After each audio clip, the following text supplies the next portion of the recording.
الحمد للہ رب العالمین والصلاة والسلام علی سید الانبیاء والمرسلین اما بعد فاعوذ باللہ من الشیطان الرجیم بسم اللہ الرحمن الرحیم۔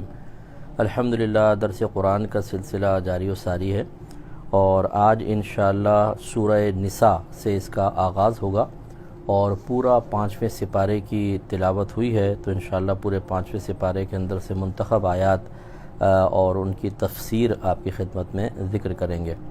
پہلے اللہ تبارک و تعالی نے شادی کتنی عورتوں سے بیک وقت ہو سکتی ہے، تعدد ازواج کا ذکر کیا اور پھر اس کی شرط بھی بیان کی ہے۔ ارشاد فرماتا ہے کہ فَانْكِحُوا مَا طَابَ لَكُم مِّنَ النِّسَاءِ مَثْنَىٰ وَثُلَاثَ وَرُبَاعَ، پس تم نکاح کرو وہ ان عورتوں سے جو تمہیں پسند آئیں، 2 سے 3 سے 4 سے۔ تو پھر لیکن اس کی شرط کیا ہے؟ فَإِنْ خِفْتُمْ أَلَّا تَعْدِلُوا فَوَاحِدَةً، پھر اگر تمہیں خوف ہو کہ تم ان کے مابین انصاف نہیں کر سکو گے تو فقط ایک سے نکاح کرو۔ تو دوسری شادی کے خواب دیکھنے والے اور اس کے متمنی رہنے والے جو اپنے نفسانی خواہشات کے زیادہ تابع ہوتے ہیں، لیکن ہمدردی کا اظہار یوں کریں گے جی بیوہ تھی، 2 بچے تھے، ہم نے کہا چلو سہارا دے دیں گے، اور کچھ عرصے بعد جب یہ سہارا دینے کا سارا جوش ختم ہو جاتا ہے تو پہلی بیوی کے ساتھ ناانصافی ہوتی ہے یا پھر دوسری سے ناانصافی کا سلوک کرتے ہیں۔ اسی طریقے سے بعض کو یہ یقین نہیں ہوتا کہ میرے ساتھ بھی کوئی خاتون شادی کے لیے تیار ہو سکتی ہیں، تو وہ پہلے زوجہ ہوتی ہے، دوسری کی طرف سے تھوڑا سا نرم گوشہ حاصل ہوتا ہے تو فوراً ان کی طرف مائل ہو جاتے ہیں اور جوش میں شادی کر لی جاتی ہے۔ بعض اوقات تو کہا جاتا ہے بھی چھپا کر رکھو، بعد میں ظاہر کر دوں گا، اور وہ ظاہر کرنا کبھی بھی نہیں ہوتا۔ نتیجہ نکلتا ہے کہ جھگڑے بڑھتے ہیں اور کچھ ہی عرصے میں وہ ڈس بیلنس ہو جاتا ہے، ایک کو چھوڑ کے اور دوسری کے ساتھ یا اس کو طلاق ہی دے دیتا ہے، اور اس طریقے سے ناانصافیاں ہوتی ہیں اور انسان کسی کی زندگی کو خراب کرتا ہے۔ تو اس طرح نہیں کرنا چاہیے۔ اگر خوف ہے کہ انصاف نہیں کر سکیں گے تو ایک سے نکاح کریں، اور اس کے لیے ضروری ہوگا کہ جب بھی کوئی دوسری شادی کا فرض کر لیں ارادہ رکھے تو اسے چاہیے کہ تمام تر احکام سیکھے، اس کے بعد قدم اٹھائے۔ دین کی ABC نہیں آتی اور انسان یہ سمجھتا ہے کہ جی میں تو انشاءاللہ انصاف کر لوں گا۔ پہلے انصاف کا مفہوم ہی سمجھ لے کہ انصاف کہتے کس کو ہیں، اور پھر جو بیویوں کے درمیان انصاف اس کو سیکھا جائے۔ لیکن بہرحال اپنا مقصد پورا کرنا اصل مقصود ہوتا ہے تو ضمنی چیز ہے۔ پھر آگے اللہ تعالیٰ نے فرمایا کہ وَآتُوا النِّسَاءَ صَدُقَاتِهِنَّ نِحْلًا، اور تم عورتوں کو ان کے مہر خوشی کے ساتھ مکمل طور پر ادا کرو۔ فَإِن طِبْنَ لَكُمْ عَنْ شَيْءٍ مِّنْهُ نَفْسًا، پھر اگر وہ عورتیں تمہارے لیے ان میں سے کسی شے کو بذات خود پسند کریں، فَكُلُوهُ هَنِيئًا مَرِيئًا، تو پھر تم اسے دل کی خوشی کے ساتھ اور خوش دلی کے ساتھ کھا سکتے ہو۔ مراد یہ ہے کہ عورتوں کو ایک تو حکم موجود ہے، عورتوں کو ان کا مہر ادا کرنا واجب ہے، اور اگر عورت اپنی خوشی سے شوہر کو مہر معاف کر دے تو بھی اس کی بھی گنجائش ہے، جیسے کہ آیت نے بیان فرمایا۔ اور عورت یاد رکھیں ایک دفعہ اپنا مہر معاف کر دے تو پھر اس سے رجوع نہیں کر سکتی کہ مجھے واپس کر دو، وہ گیا۔ اس لیے سوچ سمجھ کے فیصلہ کرنا چاہیے۔ آگے اللہ تعالیٰ نے یتیموں کے مالوں کو کھانے کی مذمت بیان فرمائی۔ یتیم اسے کہتے ہیں کہ جو نابالغ ہو اور اس کے والد کا انتقال ہو جائے۔ ہمارے ہاں بعض اوقات بالغ کو بھی یتیم کہہ رہے ہوتے ہیں، حالانکہ شرعی لحاظ سے وہ یتیم نہیں ہوتا۔ تو یہ اکثر ایسا ہوتا ہے بعض اوقات، بلکہ یہ دیکھا ہے اور ہو جاتا ہے کہ بھائی کا انتقال ہوا اور اس کے بچے چھوٹے ہیں، یا بہن کا انتقال ہوا بچے چھوٹے ہیں، اور ان کا مال وراثت کھا لیا جاتا ہے، دبا لیا جاتا ہے، اور اس طرح یتیموں کے مال کو کھانا لازم آتا ہے۔ اسی طریقے سے یاد رکھیے کہ اگر سگے بھائی بہن والد صاحب کا انتقال ہوا اور ان میں کچھ نابالغ ہیں بھائی بہن، تو ان کے اجتماعی مال سے کوئی بھی غیر ضروری چیز نہیں کر سکتے ہیں۔ مثال کے طور پہ تیجا ہے، 40واں ہے، برسی ہے، یہ اگر اجتماعی مال سے کیا تو پورے مال میں ان نابالغان کا حق بھی شامل ہے، اور ان کے مال کو بغیر اجازت اس طرح کے مستحبات میں خرچ نہیں کیا جا سکتا، اس لیے کرنے والا گناہ گار ہوگا۔ اس لیے جو اضافی چیزیں ہوتی ہیں، ایک تو ہوتا ہے تجہیز و تکفین، وہ تو چلیں والد صاحب کی وراثت کے پیسے سے آپ کر رہے ہیں، لیکن ایک ہوتا ہے اضافی چیزیں، مہمان آ گئے کھانا کھلا رہے ہیں، تیجا کر رہے ہیں، 40واں 10واں 20واں برسی وغیرہ ہے، یہ کوئی اپنے ہی پیسوں سے کرے یا پھر تمام بالغان کی اجازت سے ان کے پیسوں سے کرے، نابالغ کا پیسہ اس میں شامل ہو گیا تو سب کے سب گناہ گار ہوں گے۔ تو اللہ تعالیٰ فرماتا ہے کہ ان الذین یأکلون اموال الیتامی ظلما، بے شک وہ لوگ جو یتیموں کا مال ظلماً کھاتے ہیں، انما یأکلون فی بطونہم نارا، محض وہ اپنے پیٹوں میں جہنم کی آگ کھا رہے ہیں، وَسَيَصْلَوْنَ سَعِيرًا، اور عنقریب وہ جہنم میں داخل ہوں گے۔ تو اسی طرح دوستوں کو بعض اوقات دھوکہ دے کر ان کے مال کو اینٹ لیا جاتا ہے، دوست فوت ہو گیا، اس کے یتیم بچے ہیں اور ان کے مال کو کھا گئے، تو یہ سمجھ لیں اپنے بیوی بچوں کے پیٹ میں اس طرح دوسروں کا مال جب پہنچائیں گے، اپنے پیٹ میں اتاریں گے، یہ جہنم کی آگ اتار رہے ہیں۔ اس لیے بیوی بچوں کو بھی ذرا اپنے شوہر کے معاملات پر، اپنے والد کے معاملات پہ نگاہ رکھنی چاہیے کہ وہ کہاں سے لے کر آ رہا ہے۔ یہ ہو سکتا ہے وہ کسی کا حق دبا کر لے کر آ رہا ہو، تو یہ نہیں ہے کہ بیوی کو سونے کے سیٹ ملے تو پھر وہ یہ پرواہ نہ کرے کہ شوہر کہاں سے لا رہا ہے، اس کے بعد سیٹ مل رہے ہیں اور بچے خوش ہو رہے ہیں، جی نعمتیں آ رہی ہیں گھر کے اندر، بھی کہاں سے آ رہی ہیں بھی تھوڑا سا غور کر لو۔ تو یہ بعض اوقات ہوتا ہے کہ بیوی بچے سمجھائیں تو شوہر بیک پر آ جاتا ہے، ورنہ ان کی طرف سے ڈیمانڈ بڑھے اور بغیر پوچھے وہ اس طریقے سے مال حاصل کر کے خوش ہوں، تو وہ زیادہ لانے کے چکر میں پھر اس طریقے سے، یا بیوی بچوں کو خوش کرنے کے چکر میں اس طرح غلط قسم کے مالوں کو بھی لے آتا ہے، اور سب کے سب گناہگار ہوں گے۔ پھر 13ویں اور 14ویں آیت میں اللہ تعالیٰ فرماتا ہے کہ تِلْکَ حُدُودُ اللّہ وَمَن يُطِعِ اللّہ وَرَسُولَهُ يُدْخِلْهُ جَنَّاتٍ تَجْرِی مِن تَحْتِهَا الْأَنْہَارُ خَالِدِینَ فِیہَا وَذَلِکَ الْفَوْزُ الْعَظِیمُ، اور جو اللہ تعالیٰ اور اس کے رسول کی اطاعت کرے تو اللہ تعالیٰ انہیں ایسے باغات میں داخل کرے گا جن کے نیچے سے نہریں جاری ہیں، وہ اس میں ہمیشہ رہیں گے، اور یہ ہی بڑی کامیابی ہے۔ ہم سمجھتے ہیں کہ امتحان میں کامیاب ہو جانا، مکان بنانے میں، سواری میں، بچوں کی شادی کرنے میں، ہم سمجھتے ہیں یہ ہے کامیابیاں، یہ تو عارضی اور ضمنی کامیابیاں ہیں۔ حقیقی کامیابی آخرت کی ہے، اور وہ اللہ تعالیٰ اس کے رسول کی اطاعت سے حاصل ہوگی۔ اس سے وہ عاشقان رسول کہلانے والے، اپنے آپ کو بڑے بڑے نعرے لگانے والے خاص طور پہ درس حاصل کریں کہ جو اللہ رسول کی بات ماننے کے لیے تیار نہیں ہے، نعرے بلند و بالا ہے۔ غلامی رسول میں موت بھی قبول ہے، لیکن غلامی رسول میں کہنا ماننا قبول نہیں ہے۔ عجیب عشق رسول ہے، اور میں اکثر یہ کہتا ہوں ایسا عشق اگر بیوی آپ سے کرے، بچے کریں، دوست کریں، تو قابل قبول نہیں ہے کہ یہ تو باتیں کرتے ہو، عمل کچھ بھی نہیں کر رہے ہو، اور اپنا معاملہ ایسا ہے۔ اصل ہے اللہ اس کے رسول کی اطاعت، یہی ایک عاشق کا ایک خاصہ ہے کہ وہ جب عشق میں ڈوب جاتا ہے تو اپنے محبوب کی بات کیوں نہیں مانے گا، وہ محبوب کی بات مانتا ہے۔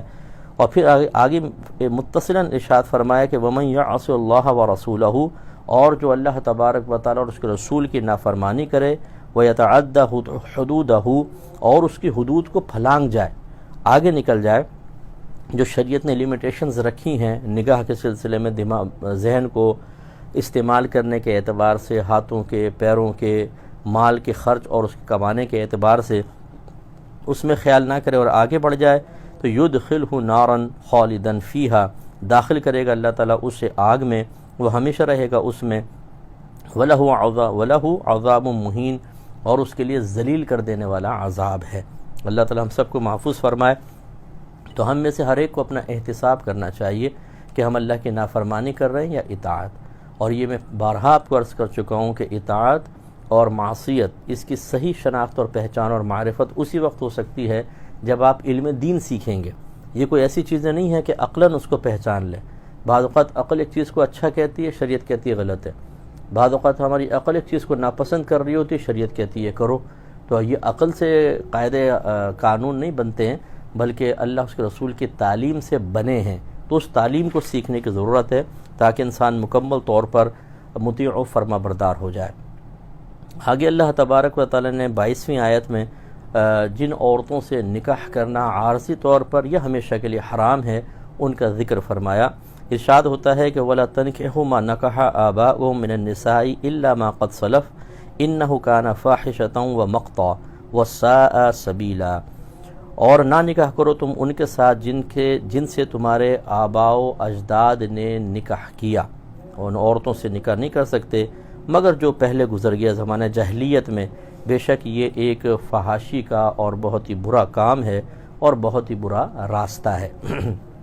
تو اگر والد صاحب کسی عورت سے صرف ایجاب و قبول بھی کر لیں، جسمانی تعلق کا موقع نہیں بھی ملا، فرض کرنے کسی شخص نے ایسا کیا اور انتقال ہو گیا نکاح کے فوراً بعد اور ابھی رخصت ہی نہیں ہوئی تھی، تو بس یہ ایجاب و قبول سے ہی وہ عورت ہمیشہ کے لیے اس شخص کے بیٹوں پر حرام ہو جائے گی۔ اور پھر مزید آگے ارشاد فرمایا حرمت علیکم، حرام کی گئی ہیں تم پر امہاتکم، تمہاری مائیں، امن کہتے ہیں جن کی جو اصل ہوتی ہے، جس کی ہم نسل سے ہوں گے، اس میں پھر ماں بھی آ گئی، نانی بھی آ گئی اور دادی بھی آ گئی۔ وہ بناتکم، اور تمہاری بیٹیاں، اس میں بیٹی ہے، پوتی ہے، نواسی ہے۔ وہ اخواتکم، اور تمہاری بہنیں، یہ چاہے سگی بہنیں ہوں چاہے ستیلی بہنیں ہوں۔ ستیلی بہن اس طریقے سے کہ والد صاحب بدل گئے، والدہ نے دوسری شادی کی اور اس سے ایک بچی پیدا ہوئی، اب والد صاحب تو کوئی اور ہے لیکن ماں کا چونکہ جز اس میں شامل ہے، اس بچی سے بھی نکاح حرام ہوگا۔ وہ اخواتکم، اور تمہاری بہنیں، وہ عماتکم، اور تمہاری پھوپھیاں، وہ خالاتکم، اور تمہاری خالائیں، وہ بنات الاخی، اور بھتیجیاں، وہ بنات الاختی، اور بھانجیاں، وہ امہاتکم اللاتی ارضعنکم، اور تمہاری وہ مائیں جنہوں نے تمہیں دودھ پلایا۔ یاد رکھیں یہ سگی ماں بھی ہو سکتی ہے، اس سے تو چاہے دودھ پلائے نہ پلائے رشتہ حرام ہے، لیکن ایسی کوئی عورت جیسے خالہ ہے، خالہ سے تو خیر نہیں ہو سکتا لیکن فرض کر لیں کوئی اور ممانی ہے، فرض کر لیں، لیکن اس نے 2.5 سال کی مدت میں اگر دودھ پلایا ہے، ہمارے بچپن کے 2.5 سال کی مدت میں، تو رضاعت ثابت ہوگی۔ ویسے تو دودھ پلانے کی مدت 2 سال ہے، 2 سال کے بعد سگی ماں بھی ایک گھونٹ بھی پلائے گی تو گناہ گار ہوگی، لیکن رضاعت ثابت ہونے کے لیے، حرمت کے رشتے ثابت ہونے کے لیے 2.5 سال کی عمر ہے، کہ 2 سال کے بعد اگر کوئی اجنبی عورت دودھ پلاتی ہے، اگرچہ گناہ تھا لیکن 2.5 سال کے اندر پلائے گی تو رضاعت ثابت ہوگی۔ اب وہ عورت اس کی ماں بن گئی، اس عورت کے بچے اس کے بھائی بہن بن گئے، اور جیسے اس کے رشتے سارے ہیں وہ سب اس کے لیے بھی ہوں گے، یعنی اس کے جو ماں باپ ہیں وہ اس کے دادا دادی بن گئے، سب سے وہی حرمت والے رشتے قائم ہو جائیں گے۔ اور پھر ارشاد فرمایا کہ وہ اخواتکم من الرضاعہ، اور تمہاری وہ بہنیں جو رضاعت سے ہیں، یعنی وہی جیسے بھی بتایا، وہ امہات نسائکم، اور تمہاری عورتوں کی مائیں، یعنی ساس۔ یاد رکھیں ساس سے حرمت ابدیہ ثابت ہوتی ہے۔ ایک دفعہ ایک عورت سے شادی ہو گئی، پھر فرض کریں زوجہ کا انتقال ہوا، اب بھی اس کی ماں سے نکاح نہیں ہو سکتا۔ وَرَبَائِبُكُمُ اللَّاتِي فِي حُجُورِكُم مِّن نِّسَائِكُمُ اللَّاتِي دَخَلْتُم بِهِنَّ، اور تمہاری وہ ربائب کہ وہ جو تمہاری پرورش میں ہیں، تمہاری ان عورتوں سے کہ جن سے تم نے دخول کیا ہے۔ ربیبہ اس بچی کو کہتے ہیں جو کسی اور شخص کی ہو، ایک عورت سے آپ نے نکاح کیا، دوسرے شوہر سے اس کے پاس پہلے ایک بیٹی تھی، تو اب اس کے اندر اصول یہ ہوتا ہے، ابھی یہ بیان ہو رہا ہے کہ اگر اس عورت سے ایجاب و قبول کے بعد باقاعدہ جسمانی تعلق قائم ہو گیا تو اس کی بیٹی اب ہمیشہ کے لیے حرام ہو گئی، لیکن اگر صرف ایجاب و قبول ہوا تھا اور کوئی جسمانی تعلق نہیں، اور فرض کر لیں ایجاب و قبول کے فوراً بعد طلاق دے دی، تو اس کی بیٹی سے نکاح ہو سکتا ہے۔ تو یہ دیکھیں پہلا تو بیان فرمایا، اور تمہاری ربیبہ بچیاں وہ جو تمہاری پرورش میں ہیں، تمہاری ان عورتوں کی کہ جن سے تم نے دخول کر لیا ہو، تو وہ بھی حرام ہو گئیں۔ لیکن فَإِن لَّمْ تَكُونُوا دَخَلْتُم بِهِنَّ، پس اگر تم نے ان عورتوں سے دخول نہ کیا ہو، فَلَا جُنَاحَ عَلَيْكُمْ، تو پھر تم پر کوئی حرج نہیں ہے۔ تو اس میں دخول جو ہے وہ بنیاد ہے۔ وَحَلَائِلُ أَبْنَائِكُمُ الَّذِينَ مِنْ أَصْلَابِكُمْ، اور تمہارے سگے بیٹوں کی بیویاں، یعنی بہو اور سسر میں حرمت ابدیہ ہوتی ہے، لہذا فرض کر لیں ایک بچی کا شوہر کا انتقال ہو جائے تو وہ اپنے سسر سے کبھی بھی نکاح نہیں کر سکتی۔ وَأَن تَجْمَعُوا بَيْنَ الْأُخْتَيْنِ إِلَّا مَا قَدْ سَلَفَ، اور یہ کہ جمع کرو تم 2 بہنوں کو، ایک ہی وقت میں 2 بہنیں ایک نکاح میں جمع نہیں ہو سکتے کہ بہنوئی صاحب جو ہیں وہ سالی سے بھی نکاح کر لیں۔ ہاں یوں ہو سکتا ہے کہ بیوی کو طلاق دے دی یا بیوی کا انتقال ہو گیا تو سالی سے نکاح ہو سکتا ہے، ورنہ نہیں ہو سکتا۔ ان اللہ کان غفور الرحیم، بے شک اللہ تعالیٰ بہت بخشنے والا مہربان ہے، تو اس پر ہمیں بڑی توجہ رکھنی چاہیے۔ اور آگے مزید فرمایا والمحصنات من النساء الا ما ملکت ایمانکم، اور شادی شدہ عورتیں، یعنی کسی اور کے نکاح میں جو عورتیں ہیں ان سے نکاح نہیں ہو سکتا، لازم بات ہے۔ اس میں اچھی طرح میں گزارش کرتا ہوں، بہت سے لوگ معمولی جھگڑوں پر کورٹ سے فسخ نکاح کی ڈگری لے لیتے ہیں، جس کو عام طور پہ خلا کہتے ہیں، ہم نے تو کورٹ سے خلا لے لیا ہے۔ دیکھیں کورٹ کا خلا ہمیشہ نافذ نہیں ہوتا، اس کی کچھ مخصوص صورتیں ہوتی ہیں، اور خاص طور پہ اگر میرے کوئی بھائی بہن ایسے سن رہے ہوں کہ جن کو وکیل نے بہکایا ہو کہ تم اپنے شوہر کے خلاف ایسے کہہ دو شراب پیتا تھا، غیر عورتوں سے مراسم تھے، مارتا تھا، نان نفقہ نہیں دیتا تھا، تو میں تمہیں جلدی آسانی سے خلاصی دلوا لوں گا، اور اس طرح جھوٹ بول کر شوہر نے طلاق نہیں دی، شوہر نے سائن نہیں کیے، شوہر خلا دینے کے لیے تیار نہیں، اور ون سائیڈڈ کورٹ سے آرڈر لے لیا، یہ عورت اپنے شوہر کے نکاح سے باہر نہیں نکلے گی. یہ کہیں پر بھی نکاح کرے گی تو اس نے نکاح پر نکاح کیا. ماں باپ بھی سب گناہ گار، یہ لڑکی گناہ گار، یہ جتنے تعلق قائم ہوں گے گناہ ہوگا. جو بچے پیدا ہوں گے ان کا حکم آپ خود سمجھ جائیں. تو یہ بہت سے والدین انتہائی نادانی میں علم خود نہیں سیکھتے اور اپنی بچیوں کو گناہوں پر پیش کر رہے ہیں. انہیں اللہ کی بارگاہ میں سچی پکی توبہ کرنی چاہیے. اچھا، میں یہ نہیں کہہ رہا ہوں کہ کورٹ کا خلا کبھی بھی نافذ نہیں ہوتا. میرے الفاظ یہ کہ مخصوص صورتیں ہوتی ہیں، اور لازم سی بات ہے یہ کسی مستند مفتی صاحب سے آپ معلوم کریں بھی ہمارے اس پرٹیکولر مسئلے میں ہمیں کورٹ سے جو خلا کی ڈگری ملی ہے، ہمیں خلا دلوا دیا گیا ہے، وہ ویلڈ بھی ہے یا نہیں ہے، وہ مفتی صاحب آپ کو بتائیں گے، ورنہ پھر ساری زندگی آپ پچھتاتے رہیں گے. اور بڑی معذرت کے ساتھ باہر کے ملکوں میں بعض جگہوں پر یہ شرعی کونسلز بنی ہوئی ہیں جس میں ایک بھی مفتی نہیں ہوتا. کچھ عالم ہوتے ہیں، انہوں نے آپس میں کہہ دیا ہوتا ہم کریں گے، اور کسی کے بھی کیس سن کر ان میں فتویٰ دینے تک کی صلاحیت نہیں ہوتی، اور وہ بعض اوقات اس طرح خلا کی ڈگری دے دیتے ہیں. اور بعض لوگ یہ سمجھتے ہیں چونکہ یہ علماء ہیں، ان سے ہم نے پوچھ لیا تو اب ہمارے لیے سب کچھ کرنا جائز ہو گیا. ایسا نہیں ہوتا. ان میں مستند مفتیان کرام کا ہونا ضروری ہے. اگر نہیں ہے تو خالی شرعی کونسل نام رکھنے سے کوئی شرعی نہیں بن جاتا، وہ غیر شرعی کونسل ہوتی ہے. اور کئی مسائل تو میں اس طریقے کے لوگوں کو سمجھا چکا ہوں کہ ان کے باقاعدہ جب وہ ہمارے سامنے پہنچتا ہے ان کا فیصلہ غلط فیصلہ کیا ہوتا ہے. میں اپنے آپ کو کوئی بہت بڑا صاحب علم یا بہت ہی بڑا مطلب یہ کہ کوئی 30 مار خان معاذ اللہ میں یہ نہیں کہہ رہا ہوں، میں تو ایک طالب علم ہوں، لیکن بہرحال اللہ نے جو علم دیا اس کی برکت سے یہ فیصلہ کرنا کوئی اتنا زیادہ مشکل نہیں ہوتا. اور پھر الا ما ملکت ایمانکم، مگر وہ جو تمہاری کنیزیں ہوں. اب کنیز کا دور نہیں رہا ہے. پہلے دور میں حملہ ہوتا تھا، جو عورتیں قبضے میں آتی تھیں وہ کنیزیں ہوتی تھیں. اب فرض کر لیں وہ شادی شدہ عورت ہے لیکن قبضے میں آ گئی. اس شادی شدہ سے تعلق جسمانی قائم کرنا جائز تھا جبکہ شوہر دارالحرب میں ہو اس کا، تو وہ اب رشتہ اس کا ختم گویا کہ اب اس سے نکاح یعنی اس سے تعلق جسمانی جائز تھا، وہ اس کا بیان ہو رہا ہے. کتاب اللہ علیکم، یہ اللہ تعالیٰ کی طرف سے فرض کر دیا گیا تم پر. وَأُحِلَّ لَكُم مَّا وَرَاءَ ذَلِكُم، اور ان عورتوں کے علاوہ جن کا ذکر ہوا تمام عورتیں تمہارے لیے حلال ہیں، لیکن کس طرح؟ ان تبتغوا باموالکم، اس طرح کہ تم انہیں مہر کے بدلے میں تلاش کرو. محسنین غیر مصافحین، پاکیزہ رہتے ہوئے، زیادتی یا مطلب کوئی خراب کام نہ کرتے ہوئے.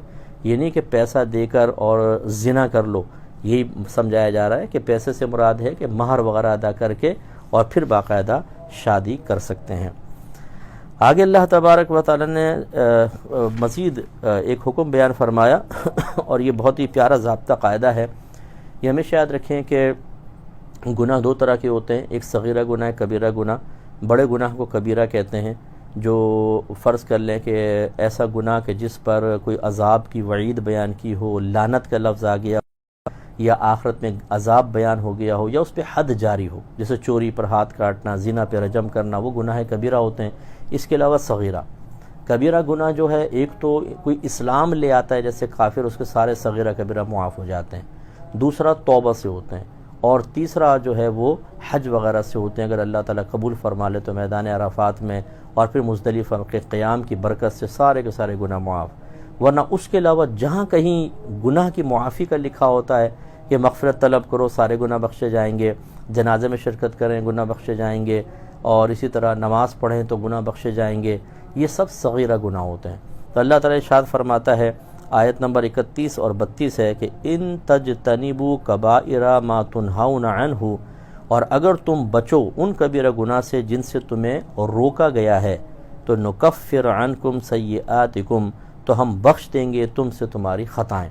یعنی جو کبیرہ گناہوں سے بچتا ہے تو اللہ اس کے صغیرہ بھی معاف کر دیتا ہے. جیسے کہا جاتا ہے کہ 2 نماز اگر انسان پڑھتا ہے تو پہلی اور دوسری نماز کے درمیان جتنے گناہ ہوتے ہیں سب بخشے جاتے ہیں. اس سے مراد ہے صغیرہ گناہ، کبیرہ گناہ نہیں بخشے جاتے. اسی کا گویا کہ بیان ہے وَنُدْخِلْكُمْ مُدْخَلًا كَرِيمًا، اور داخل کریں گے ہم تمہیں ایک ایسے مقام پر جو کریم ہے. اور پھر اللہ تعالیٰ نے حسد کی ممانعت فرمائی، اور خاص طور پہ ہماری بہنیں سماعت فرمائیں. اس کے پاس مکان ہے، اس کے پاس بڑی گاڑی ہے، اس کے پاس بہت زیور ہیں، اس کا شوہر تو اس کو باہر گھمانے لے کر جاتا ہے. اس طرح ہماری بہنیں موجودہ نعمتوں کو نظر انداز کر کے فقط ان پہ نگاہ رکھتی ہیں جن سے اللہ تعالیٰ نے انہیں محروم رکھا ہے، اور اس طریقے سے وہ اپنے پاس موجودہ نعمتوں کے ناشکری میں مبتلا ہوتی ہیں اور حسد پیدا ہو جاتا ہے. لیکن یہ عورتوں کے ساتھ ایک خاص نہیں، زیادہ عورتوں میں ہوتا ہے، اس لیے میں نے ذکر کیا، مرد کو بھی توجہ رکھنی چاہیے۔ ارشاد ہوتا ہے وَلَا تَتَمَنَّوْا مَا فَضَّلَ اللَّهُ بِهِ بَعْضَكُمْ عَلَى بَعْضٍ، اور تم ان چیزوں کی تمنا نہ کرو کہ جن کے سبب اللہ تبارک و تعالیٰ نے بعض کو بعض پر فضیلت عطا فرمائی ہے۔ اور پھر ارشاد فرمایا کہ لِلرِّجَالِ نَصِیبٌ مِّمَّا اکْتَسَبُوا، اور مردوں کے لیے وہ اس کا ثواب ہے ان چیزوں میں سے جو وہ حاصل کرے، وَلِلنِّسَاءِ نَصِیبٌ مِّمَّا اکْتَسَبْنَ، اور عورتوں کے لیے اس میں ثواب ہوگا جو انہوں نے کام کیے۔ یہ بی بی ام سلمہ رضی اللہ تعالیٰ عنہ نے تمنا کا اظہار کیا، کاش ہم بھی مردوں کی طرح جہاد کرتے تو ویسا ثواب پا لیتے۔ تو اس پر یہ آیت نازل ہوئی کہ عورتوں کے لیے الگ اعمال و افعال ہیں، اس پہ ان کے لیے ثواب ہے، مردوں کے لیے الگ محنت والے کام ہیں، اس پہ ان کو بدلہ حاصل ہوگا۔ وَاسْأَلُوا اللَّهَ مِنْ فَضْلِهِ، اور تم اللہ تعالیٰ سے اس کا فضل کا سوال کر سکتے ہو۔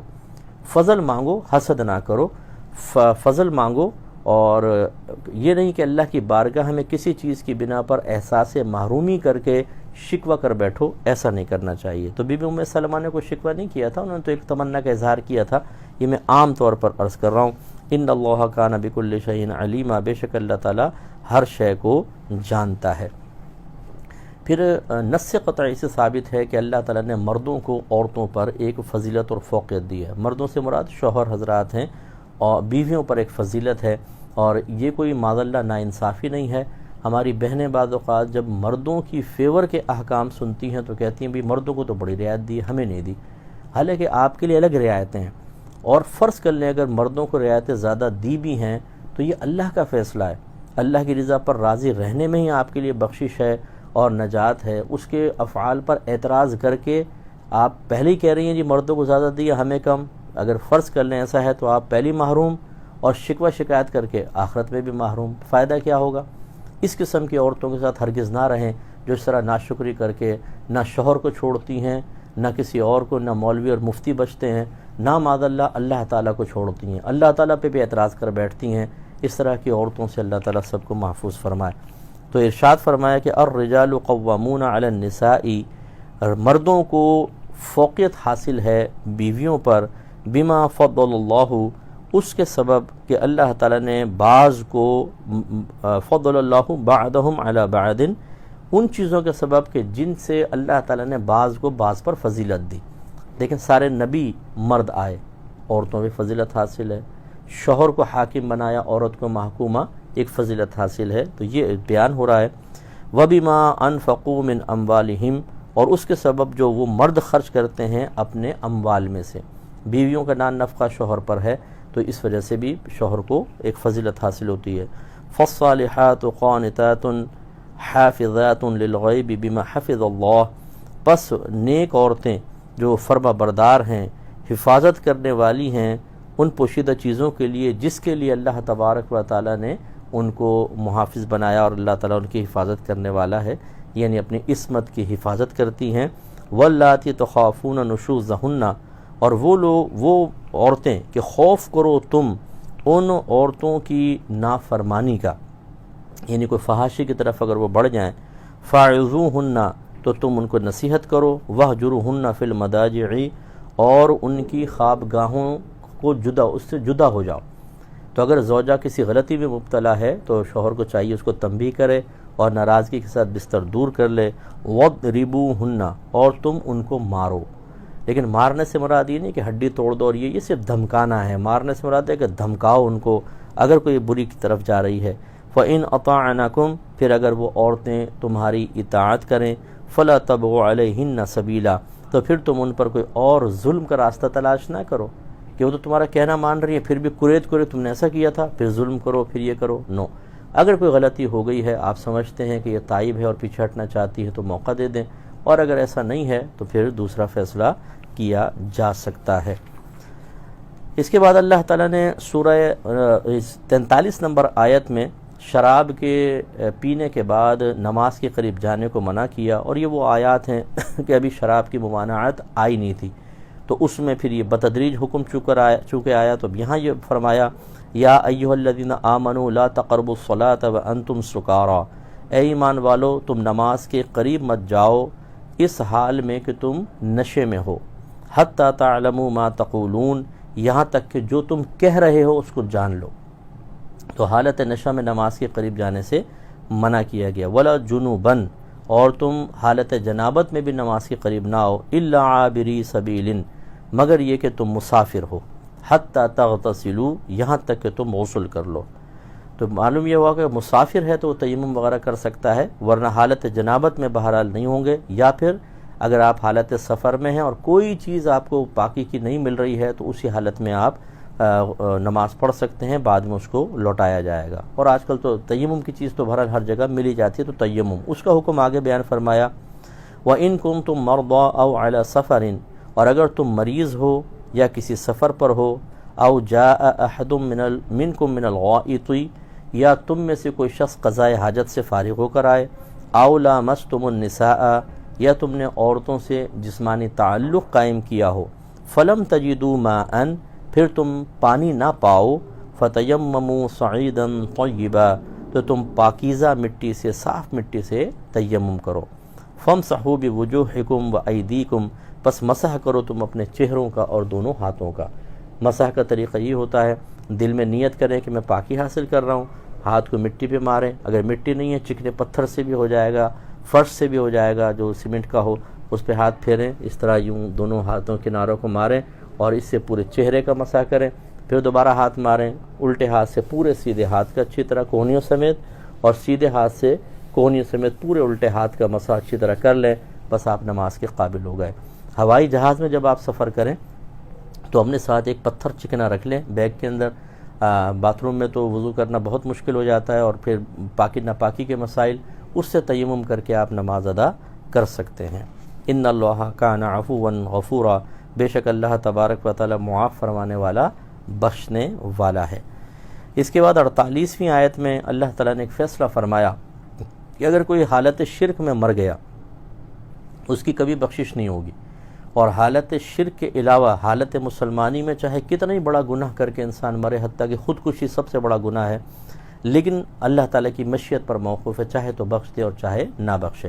ارشاد فرمایا کہ ان اللہ لا یغفر ان یشرک بہ، بے شک اللہ تعالیٰ نہیں بخشے گا اس کو کہ اس کے ساتھ شرک ٹھہرایا جائے، وَيَغْفِرُ مَا دُونَ ذَلِكَ، اور بخش دے گا وہ اس سے جو کم ہیں، لمن یشاء، جس کے لیے وہ چاہے۔ اب بعض لوگ کہتے ہیں جی مشرک کی بخشش نہیں ہوگی، ہوتی ہے اگر وہ حالت زندگی میں توبہ کر لے تو۔ یہ جو کہا جاتا ہے جی مشرک کبھی نہیں بخشا جائے گا، مراد یہ کہ حالت شرک میں مر گیا، پھر تو کوئی راستہ ہی نہیں ہے نا، لیکن جب تک وہ زندہ ہے اگر توبہ کر لے گا تو بالکل مشرک کی توبہ قبول ہوتی ہے۔ جیسے کئی ایسے حضرات تھے جو نبی کریم صلی اللہ علیہ وسلم پر ایمان لے کر آئے، وہ شرک میں مبتلا تھے اور ان کی توبہ قبول ہوئی ہے۔ تو اس لیے یہ حالت وفات کی بات ہے کہ اگر کوئی حالت شرک میں مر گیا تو پھر بخشش نہیں ہے۔ اور فقہ حنفی کی روشنی میں اسی آیت پر ہم یہ کہتے ہیں کہ کتنا ہی بڑا گناہ کبیرہ کرے، ہو مسلمان، تو اس کے لیے بخشش کے امکانات ہیں، دعائے بخشش و مغفرت کی جا سکتی ہے۔ پھر آیت نمبر 59 میں اللہ تعالیٰ نے فرمایا یا ایھا الذین آمنوا اطیعوا اللہ واطیعوا الرسول واولی الامر منکم، اے ایمان والو اللہ کی اطاعت کرو اور اس کے رسول کی اطاعت کرو اور ان کی جو تم میں حکم والے ہیں۔ تو یہ ہماری بہنیں بھی یاد رکھیں، کہتی ہیں تو مولویوں نے کہا ہے، قرآن میں کہا ہے، حدیث میں کہا ہے، یہ ہے قرآن میں۔ اگر علماء متاخرین نے عورت کو نقاب کا حکم دیا ہے تو یہ گویا کہ اللہ کا حکم ہی ہے، کیونکہ اللہ تعالیٰ نے فرمایا اللہ کی اطاعت کرو، رسول کی اطاعت کرو، اور جو تم میں حکم والے ہیں، حکم والے مجتہدین، مفتیان کرام، مستند علماء، ان کی رائے کا اعتبار ہوگا اور قبول کرنا ہوگا۔ اگر تو سب کچھ قرآن و حدیث میں ہوتا تو پھر یہی ہوتا اللہ کی اطاعت کرو، رسول کی، پھر وہاں جانے کی ضرورت ہی نہیں تھی۔ اس کا مطلب بہت ساری چیزیں ایسی آتی رہیں گی جن کا براہ راست بیان قرآن و حدیث میں نہیں ہے، تو پھر اس کا مطلب یہ نہیں ہوگا کہ عورتیں کہیں یا کوئی مرد یہ کہے کہ میں سوچوں گا، دیکھوں گا، میری عقل نے قبول کیا تو ٹھیک ہے، ورنہ نہیں ہے، خود فیصلہ کروں گا۔ نو، علماء فیصلہ کریں گے۔ اس لیے یاد رکھیں جب کوئی عالم ایسی چیز کا فیصلہ جس کا ذکر قرآن و حدیث میں نہیں ہے اور دیگر علماء تائید دے دیں اس کی، فیصلہ ہو جائے تو سمجھ لیں یہ شریعت ہے، کیونکہ یہ فیصلہ قرآن کے موافق ہوگا۔ فَإِن تَنَازَعْتُمْ فِي شَيْءٍ، پھر اگر تم باہم کسی معاملے میں جھگڑا کرو، فَرُدُّوهُ إِلَى اللَّهِ وَالرَّسُولِ، تو اس کو لوٹاؤ اللہ کی طرف اور اس کے رسول کی طرف، إِن كُنتُمْ تُؤْمِنُونَ بِاللَّهِ وَالْيَوْمِ الْآخِرِ، اگر تم اللہ تعالیٰ اور اخروی دن پر ایمان رکھتے ہو۔ معلوم ہوا اگر یہ ہم ایک آیت پر عمل کر لینا، کوئی دنیا کا جھگڑا بغیر حل کے رہے نہیں۔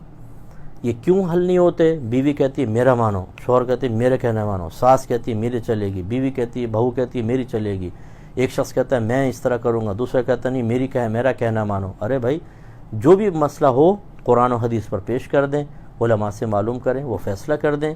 ایک آدمی غلطی پر سرنڈر کر جائے، سب مسائل ختم ہو جائیں گے۔ اپنے گھروں میں شریعت کو نافذ کر دیں کہ ہاں نہ تمہارا فیصلہ ہوگا نہ میرا، جو شریعت کہے گی وہ ہوگا، اور جو غلطی پر ہوگا وہ سرنڈر کرے گا۔ اگر ایسا ہو جائے تو کوئی جھگڑا باقی نہیں رہے گا، سارے جھگڑے ختم ہو جائیں گے۔ لیکن کوئی مانے کون؟ آگے ارشاد فرمایا وما ارسلنا من رسول الا لیطاع باذن اللہ، اور جس بھی رسول کو ہم نے بھیجا صرف اس لیے تاکہ اللہ تعالیٰ کے حکم سے اس کی اطاعت کی جائے۔ اب جتنے وہ بھائی بہن میرے سن رہے ہیں کہ جو نبی کریم صلی اللہ علیہ وسلم سے عشق اور محبت کا دعویٰ کرتے ہیں لیکن اپنی مرضی کے مطابق زندگی گزارنا چاہتے ہیں، انہیں جب اللہ کے رسول کا پیغام سنایا جائے، ایک غلام کو آقا کا حکم سنایا جائے تو چہرے کے زاویے بگڑ جاتے ہیں، غصہ آ جاتا ہے، دل میں ناپسندیدگی پیدا ہوتی ہے۔ بھائی جانی کیسا عشق ہے آپ کا؟ اپنے آقا کی بات سن کر غلام کا موڈ آف ہو جائے، غلام ناراض ہو جائے، غلام جھگڑا کرنے لگ جائے، کیسا غلام ہے یہ؟ اگر آپ کی اولاد آپ کے ساتھ ایسا کرے تو، اگر بیوی ایسا کرے تو، استاد کے ساتھ شاگرد ایسا کرے تو، پیر کے ساتھ مرید ایسا کرے تو غلط ہے، لیکن ہم جو کر رہے ہیں وہ بالکل صحیح ہے۔ سوچئے ذرا۔ اور پھر اللہ تعالیٰ نے بہت پیارا وسیلے کا بیان فرمایا کہ وَلَوْ أَنَّهُمْ إِذْ ظَلَمُوا أَنفُسَهُمْ، اور اگر بے شک یہ لوگ جب اپنی جانوں پر ظلم کر بیٹھیں تو کیا کریں؟ تازہ وضو کر کے 2 رکعت نماز توبہ پڑھیں، اللہ کی بارگاہ میں آ جائیں، یہ بھی بہت اچھی چیز ہے۔ لیکن یہاں ایک وسیلہ بیان فرمایا جاؤکا، اے حبیب آپ کی بارگاہ میں حاضر ہوں، فاستغفر اللہ، پھر اللہ تبارک و تعالی سے استغفار کریں، واستغفر لهم الرسول، اور یہ رسول بھی ان کے لیے دعائے بخشش و مغفرت کریں، لوجد اللہ توابا رحیما، تو یہ ضرور اللہ کو بہت بخشنے والا مہربان پائیں گے۔ قرآن قیامت تک کے لیے ہے تو یہ انعام بھی قیامت تک کے لوگوں کے لیے ہوگا۔ آج اگر میں اور یا آپ کوئی خدا نہ خواستہ گناہ کر بیٹھیں تو پہلے بارگاہ رسالت میں حاضری دے لیں اور پھر ان کو وسیلہ بنا کے اللہ تعالیٰ کی بارگاہ میں جائیں تو بخشش کے امکانات بہت زیادہ ہیں کہ وعدہ خداوندی ہے۔ اب جو حرم میں ہے وہ تو سرکار کی بارگاہ میں کر ہی لے گا، لیکن فرض کر لیں آپ اور میں یہاں پر ہیں تو کیا کریں؟ تو پھر یقین کامل ہونا چاہیے کہ اللہ تعالیٰ اپنی قدرت کاملہ سے ہماری آواز سرکار تک پہنچا دے گا۔ کوئی خطا ہو جائے، گناہ ہو جائیں، اللہ کی بارگاہ میں بھی رجوع کریں اور سرکار کو وسیلہ بنائیں، انشاءاللہ معاملہ حل ہوگا۔ اور پھر آگے اللہ نے ارشاد فرمایا کہ وَمَن يُطِعِ اللَّهَ وَالرَّسُولَ فَأُولَٰئِكَ مَعَ الَّذِينَ أَنْعَمَ اللَّهُ عَلَيْهِمْ من النبیین والصدیقین والشہداء والصالحین وحسن اولئک رفیقا، بس اور جو اللہ اس کے رسول کی اطاعت کرے تو وہ ان لوگوں کے ساتھ ہوگا جن پر اللہ نے اپنا انعام فرمایا، یعنی انبیاء علیہ السلام، صدیقین، شہداء اور نیک لوگ، اور یہ کیا ہی اچھے ساتھی ہیں۔ اس کا مطلب ہے کہ معیت اور اچھے لوگوں کا ساتھ یہ بہت بڑا انعام ہے کہ اللہ تعالیٰ اطاعت کے بدلے میں یہ انعام عطا فرمائے گا، تو ہمیں اچھوں کے ساتھ ضرور رہنا چاہیے اور اطاعت کرنی چاہیے اللہ کی، اس کے رسول کی، اور وہ بغیر علم کے ممکن نہیں ہے۔ اور پھر آگے اللہ تعالیٰ نے 77 اور 78ویں آیت میں فرمایا کہ اینما تکونوا یدرککم الموت ولو کنتم فی بروج مشیدہ، تم جہاں کہیں ہو موت تم تک پہنچ جائے گی، چاہے تم مضبوط قلعوں کے اندر اپنے آپ کو بند کر لو۔ وَإِن تُصِبْهُمْ حَسَنَةٌ، اور اگر پہنچے انہیں، یعنی منافقین کا ذکر ہے، کوئی اچھائی ان کو پہنچتی ہے، یقولوا هَذِهِ مِنْ عِنْدِ اللَّهِ، تو کہتے ہیں یہ تو اللہ کی طرف سے ہے۔ وَإِن تُصِبْهُمْ سَيِّئَةٌ، اور اگر کوئی ان کو برائی پہنچتی ہے، نقصان ہوتا ہے، یقولوا هَذِهِ مِنْ عِنْدِكَ، تو کہتے ہیں اے حبیب کریم معاذ اللہ کہ یہ تو رسول کی طرف سے ہے، انہیں تقسیم کر لی اچھائی اللہ کی طرف سے اور کوئی برائی پہنچتی ہے تو وہ یہ رسول کی وجہ سے ہو گیا ایسا۔ اللہ تعالیٰ نے فرمایا قل، اے حبیب ان سے فرما دیجئے کل من عند اللہ، تمہیں اگر کوئی بھلائی پہنچتی ہے وہ بھی اللہ کی طرف سے، کوئی اگر برائی پہنچتی ہے، کوئی تمہارے مرضی کے خلاف کام ہوتا ہے، یہ بھی اللہ کی مشیت پر موقوف ہوتا ہے۔ فما لهؤلاء القوم لا يكادون يفقهون حدیثا، تو اس قوم کا کیا حال ہے کہ یہ کسی بات کو سمجھنے کے لیے تیار نہیں ہوتے۔ تو یہ تو ایک اصول ہے، جو اچھائی برائی ہوگی وہ اللہ کی طرف سے ہے، لیکن اب ادب احترام کیا ہے؟ جب اچھائی ہم تک پہنچے تو ہم کہیں گے اللہ کا کرم ہے، اور برائی ہم تک پہنچے تو ہم کہیں یہ ہماری شامت اعمال ہے. یہ ادب ہے. وہ ادب آگے بیان ہو رہا ہے. اللہ نے فرمایا ما اصابک من حسنہ، اور جو اے سننے والے تجھ تک کوئی بھلائی پہنچتی ہے فمن اللہ، تو وہ اللہ کی طرف سے ہوتی ہے. وما اصابک من سیئۃ، اور جو کوئی برائی تجھ تک پہنچتی ہے فمن نفسک، تو وہ تیری شامت اعمال کا نتیجہ ہوتی ہے. یہ بیان کے اعتبار سے کہ اس طرح میں ادب سے ذکر کرنا چاہیے. اور پھر قرآن کی حقانیت کو آگے بیان فرمایا. افلا یتدبرون القرآن، کیا پس وہ قرآن میں غور و تفکر نہیں کرتے؟ ولو کان من عندی غیر اللہ، اور اگر یہ قرآن اللہ کے علاوہ کسی اور کی طرف سے ہوتا لوجدوا فیہ اختلافا کثیرا، تو ضرور اس میں کثیر اختلاف پاتے. معلوم ہوا کہ اس کی آیات میں باہم کوئی ٹکراؤ نہیں، سب حکم اپنی جگہ بالکل پرفیکٹ ہیں. تو یہ اللہ کی طرف سے ہے، کسی بندے کی طرف سے نہیں ہے. آگے اللہ تبارک و تعالی نے ارشاد فرمایا، یہ سلام کے جواب کے وجوب کی دلیل ہے. وَإِذَا حُيِّيتُمْ، اور جب تمہیں سلام کیا جائے بِتَحِيَّةٍ، کسی مطلب یہ کہ جو ملاقاتی طریقے سے کوئی سلام ہوتا ہے، جو بھی سلام کا طریقہ ہو، فَحَيُّوا بِأَحْسَنَ مِنْهَا، تو تم جواب دو اس سے بہتر کے ساتھ، او ردوها، یا اسی کو لوٹا دو. اس میں دو باتیں پتہ چلی. اگر کوئی ہمیں السلام علیکم کہتا ہے، ہمیں وعلیکم السلام ورحمۃ اللہ وبرکاتہ زیادہ اس سے کر کے پیش کر دیں، بہت اچھی بات ہے. ورنہ جیسا اس نے کہا ویسا کہہ دیں، تب بھی ٹھیک ہے. لیکن اس جو امر ہے یہاں پر اس لیے کہا جاتا ہے کہ سلام کرنا سنت، لیکن اس کا جواب دینا واجب ہوتا ہے. تو یہ کچھ آیات تھیں جو آج آپ کی خدمت میں ذکر کی. ابھی یہ 5واں سپارہ جو ہے ہمارا تقریباً کمپلیٹ ہوا، اور اس میں کچھ اور آیات تھی، لیکن وہ وراثت کے مسائل بھی تھے اس میں، اور دیگر پند و نصائح ہیں. لیکن آپ جانتے ہیں اس مختصر سے وقت میں بہت ہی طوالت کے ساتھ بیان کرنا ہمارے لیے بہت مشکل ہوتا ہے. تو میں کوشش کرتا ہوں زیادہ سے زیادہ ان آیات کا ہم انتخاب کریں جو عملی زندگی پر اچھے انداز سے اثر انداز ہوتی ہیں، یا کچھ معلومات ایسی ہیں جو ہم جان جائیں کہ یہ چیزیں بھی قرآن عظیم میں موجود ہیں.